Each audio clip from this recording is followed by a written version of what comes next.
those who don't know me may know me. I'm Jelani Yeager, born and raised in the city of Detroit. Currently, I am a student at Eastern Michigan University, and one of my biggest passions that I can say is actually mentoring the youth.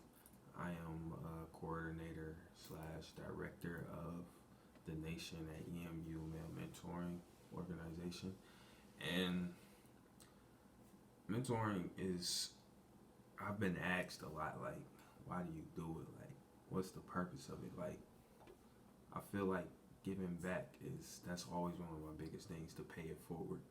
So, being raised in the city of Detroit, I was one of, how can I say this? One of the very few who grew up in two-parent households. Uh, I had my mom and my dad, but my dad, how can I put this? He was a he was a provider. He did his job as a provider, but in the other aspects, he kind of failed at. Now that's not to say that my dad was a bad person or anything, but certain things he didn't do, and it's certain things where my great grandfather, my mother's granddad, stepped into place and did things like take me to school in the morning, pick me up from school, pick me up from preschool. He brought me my first like outfit from my middle school dance, and it's stuff like that that was missing, like from my birth father. Like he didn't give me those things. And like I said, it's not to say that he was a bad guy. He was a great provider. He just didn't give me that love like I think I should have gotten. So when I mentor, I look at it as my granddad was my second chance, and not everybody gets that second chance in life. Like you only get one father, just like you only get one mother, and not all these kids have a grandfather or an uncle to lean up on just the same as me, because all my uncles are in jail, so I didn't have an uncle to lean on while my dad was, doing what he do. And when I mentor, it brings a sense of joy just to know that I'm here to pay it forward, and that's what I teach my kids going along the way is to pay it forward. Like by us already being in Detroit, people already kind of look down upon us where we go certain places. You get that representation in the hood as you tough just because you're from Detroit, but some people look at you Detroit, you poor, you're broke, stuff like that, and I want to change that. So that pay it forward method, which I got from a movie in middle school, and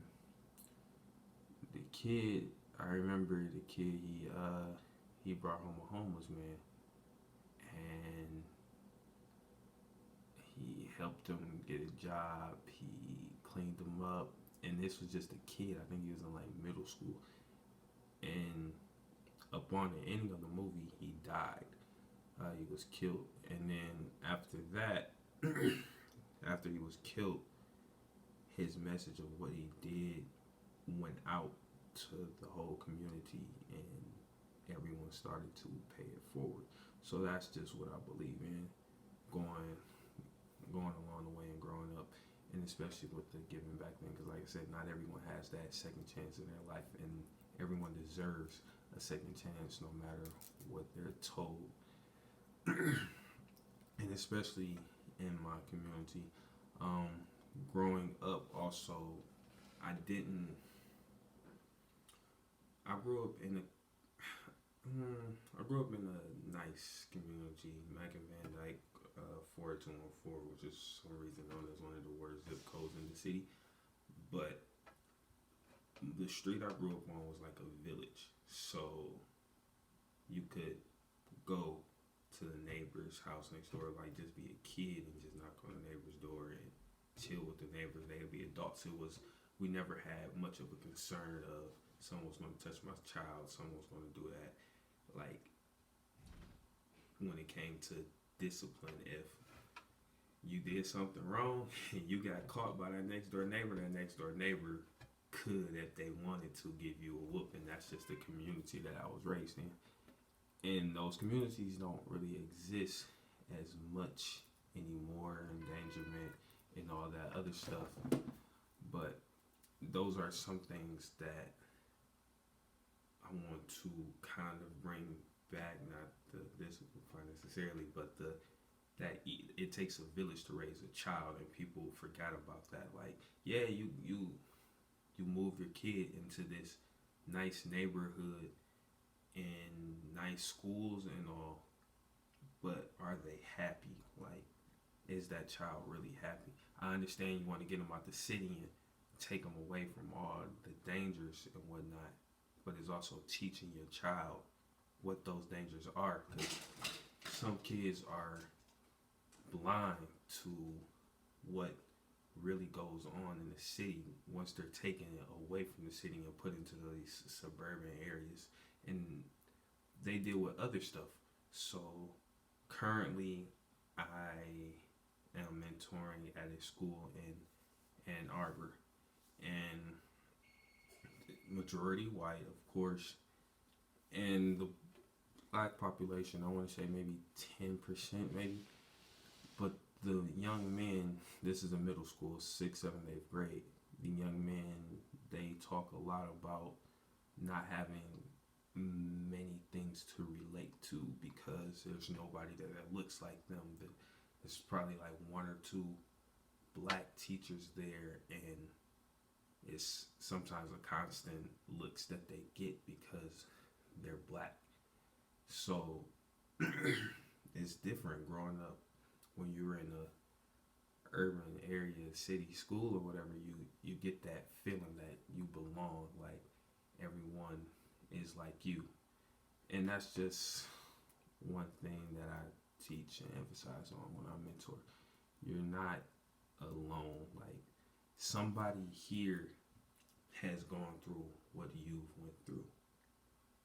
The young men that I'm in with in the organization, all of us come from similar but different backgrounds. We all went through some type of struggle or faced some difficulties as a child.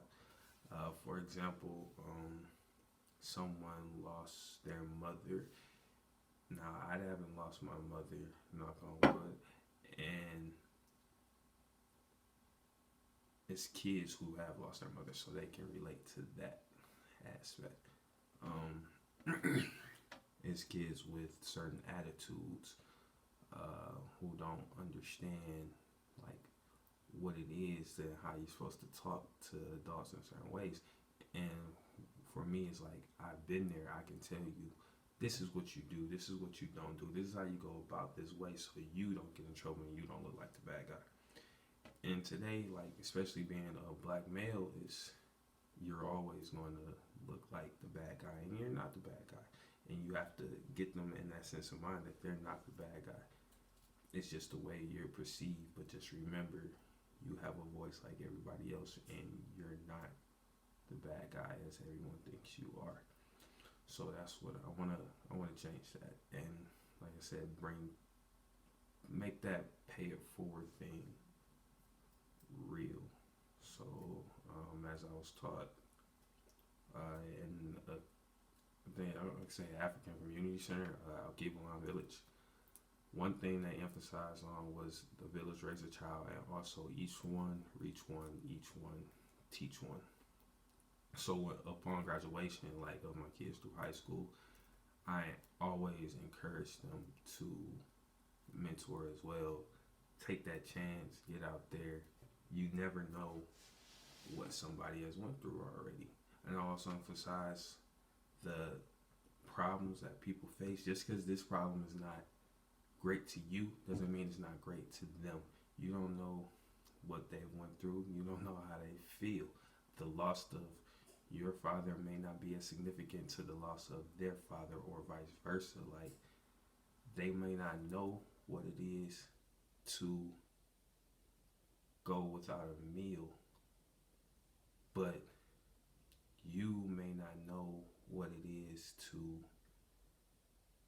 not be loved by your mother or father, or not share that love and warmth.